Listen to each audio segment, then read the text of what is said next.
با شدید بچه حمایت گرم هستم. خیلی خوشحال به این ویدیو دیگه بچه. آموزش این بار آموزش این که چیز میکنیم، آموزش این که چجوری بازی PS25 و PS 2025 رو 2 نفره کنیم. به فکرتون حالا فکر کنم افتاده که چجوری 2 نفره کنیم. ببخشید من زگیلم درد کنم. آقا اول کار وارد میشی روی این توپه میزنی، ما زدیم، بعدش میاین این ور اینجا، خب روی این میزنید، زدیم آقا.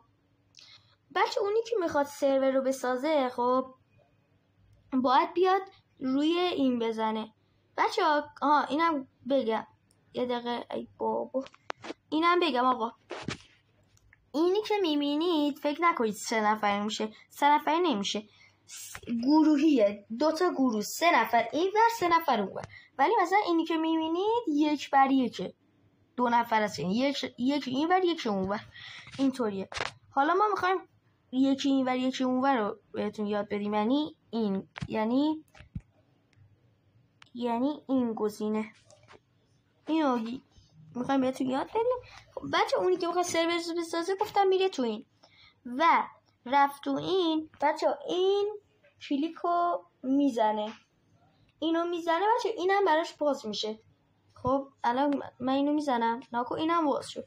اینم زدیم آقا. این رمز چیزه، رمز مثلا رمز سرورتونه دیگه. مثلا آقا شما میگی 1، من میگم 4 تا 1 مثلا، تمام. آقا میزنی این دکمه آبی هم که میدونید باید بزنید. خب بچه میای اینجا، شما یه دقیقه استوب ببخشید. خب بچه ها الان مسیح هم مثلا زدم اومد.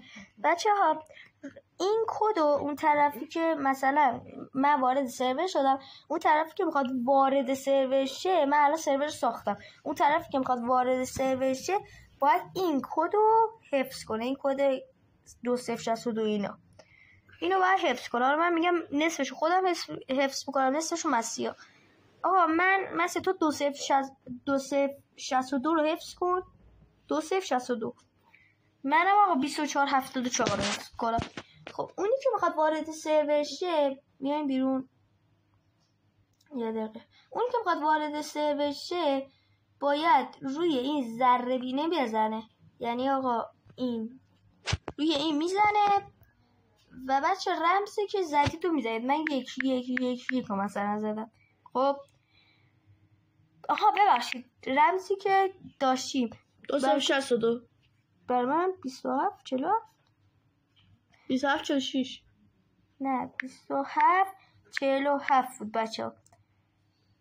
نه ببخشید 2062 27 47 این بود آقا مثلا.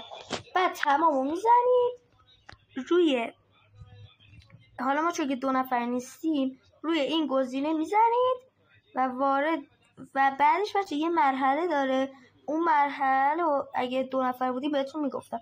حالا الانم میگم میرید داخلش. خب بازم باید یه چیزی رو بزنید، یه رمزی براتون میاد، اون کدی که مثلا 1 رو باید بزنید، هم کدی که زده بودیم 1. بچه آموزش این بود. اگر از آموزش خوشتون اومد لطفاً لایک و کامنت کنید. تا یه ویدیو بعد، خداحافظ.